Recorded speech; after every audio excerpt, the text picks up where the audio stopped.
Rebels, welcome back to our channel. I just want to say thank you for watching our videos. If you like our videos, please give them a thumbs up, share them to others on all social media platforms, and subscribe to our channel. And my name is Susan, and my husband and I, Shane, we bought a 38-foot Class A motorhome to live in full-time. And in today's video, we are going to sand the cabinets and paint them.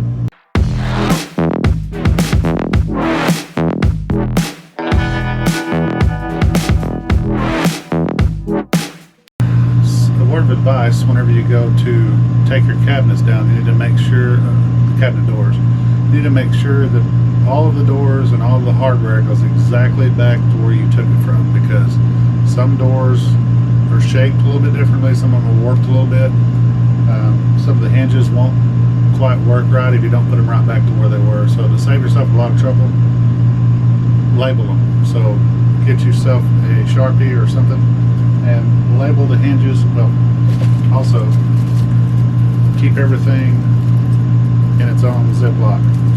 The screws for the hinges themselves, and the handle, and label the handle. You could draw out a map if you want and map out where your cabinets are and label them that way, or you can just, you know, keep it in your head. Like, if I start here, this is cabinet 1, cabinet 2, or, you know, and so on. So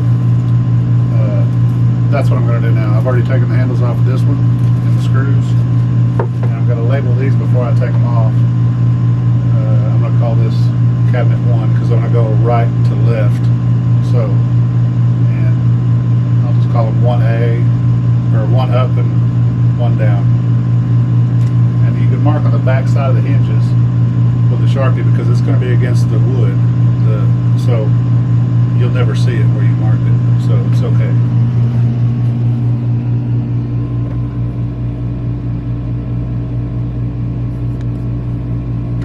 So you can mark them however you want, however you keep it straight in your head.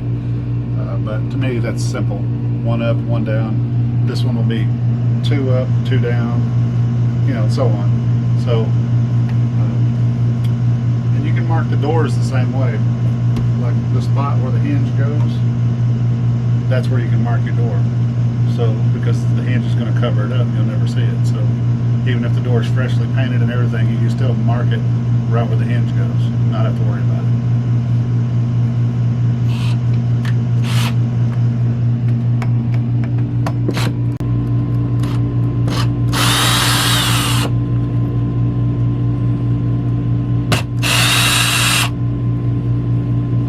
So you can see where the hinges go, there and there. So you can just put, let's see, just put number 1. So that, and you don't need, when you paint or whatever, you don't have to paint that area if you don't want to. But anyways, it's a good way to keep track of how to label things. You don't have to paint. You don't have to worry about painting that because the hinge will cover it, right? Yeah, you can paint most, you know, sand and paint all the way around it, but you can leave a little spot there where you can identify the door. Or when you, after you paint it, just remember to mark the 1 back on there. And another thing to do is, see these little fuzzies here? These little fuzzy things to keep it from rattling against the wood when the cabinet door is closed when you're driving down the road. Just take those fuzzies off. You'll have to buy some new ones, but here's one here. So just take those off. You can use a razor blade if you want and scrape. Well, I'm going to sand it anyway, so it don't matter, but just throw these away and just buy some new ones.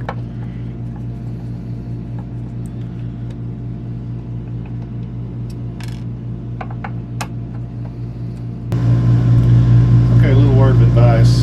Whenever you're sanding stuff that has contours or has different shapes, you want to get a sanding sponge that's soft, so it'll sand down into little crevices like this.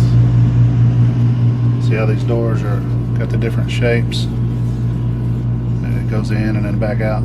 So this helps you get down in there really good without being too aggressive. And all I'm really trying to do is trying to sand off the clear coat finish of the finish that was on there before, so my new paint will stick to it. And they got rough and they have medium grit, so just get the rough seems to work pretty good. The medium works well too, but this one does a little faster. But it gets down in those crevices really easily.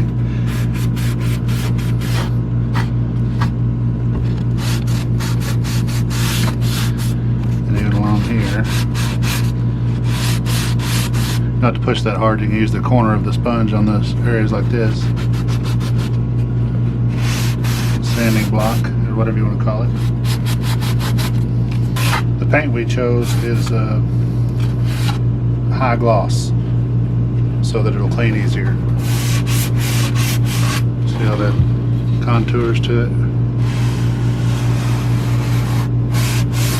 Makes it a lot easier. And then before you paint, obviously you want to blow this off with air or wipe it off with, some people use mineral spirits or just a damp rag or whatever, but don't forget the back.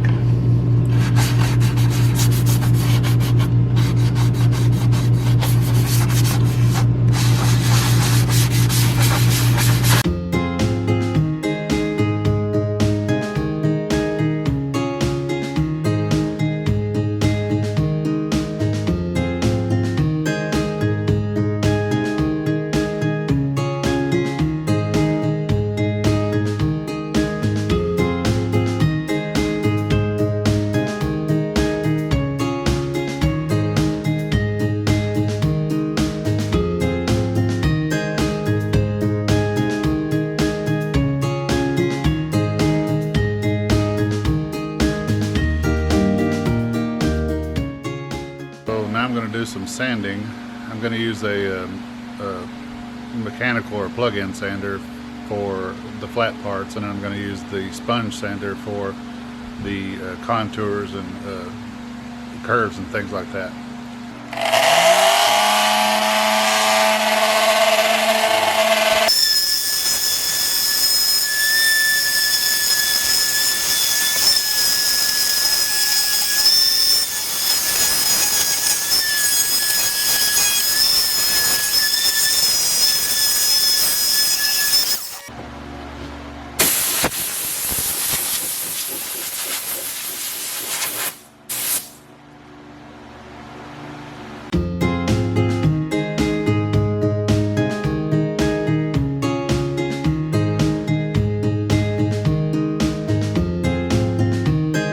Before you paint the wood, you need to use some mineral spirits after sanding and wipe off any little residue. Like you can see the residue right there. Mineral spirits will take it right off. You need to make sure to paint the back side of the cabinet first, so that when you flip it over, you're doing the finished side, the side that you'll see all the time. You need to paint that last, so you don't have any chance of, or a lot less chance of damaging the paint or messing up your pretty paint job. So paint the back side and then flip it over and then paint the front.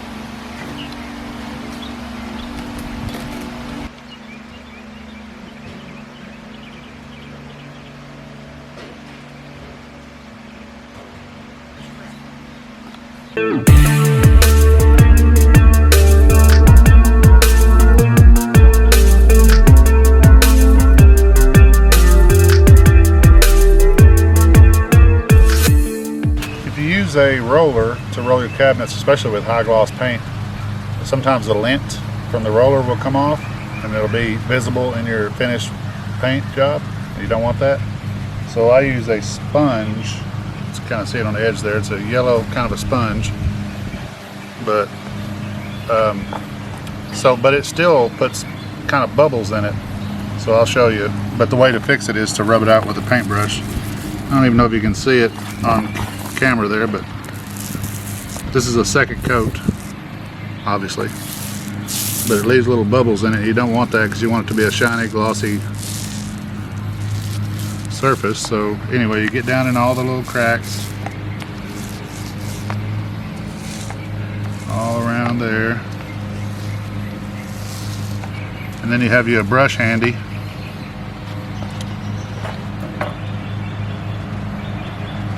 So you gotta have a brush to brush out the bubbles. real quick before it starts tacking up and getting tacky. Makes it look a whole lot better that way. And it kind of helps spread the paint around really evenly too.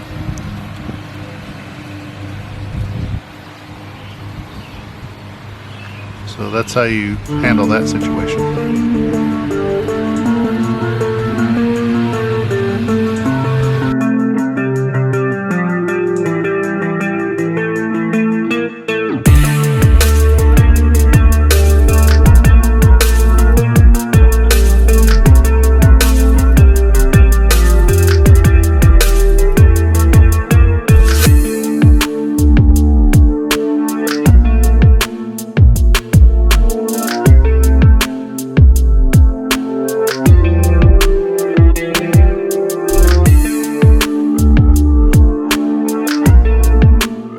Before you paint inside, you probably need to put some masking tape around things. So I put it all around the places I don't want to get any paint. Underneath, took the light down, all along the ceiling. And you could hang plastic if you want over things, but I'm not gonna really redo the floor later anyway, so the flooring don't matter.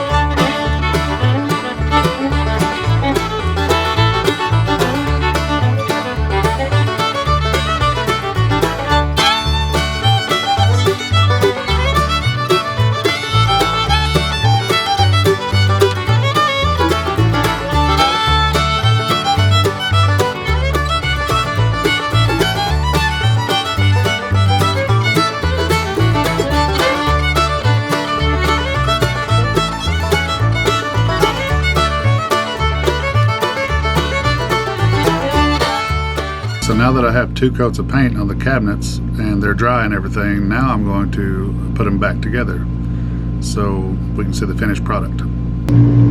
So now I'm going to put all the hardware back on the doors so I can hang them back up. But if you'll remember, I have the hardware marked.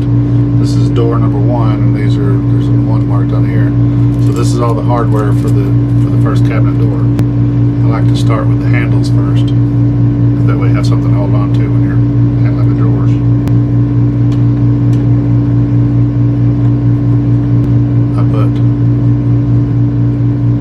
So that way I know it goes up here.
Down below, we decided to go with something a little different.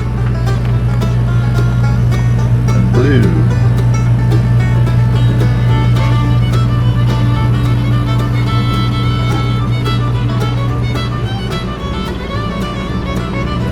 get it together.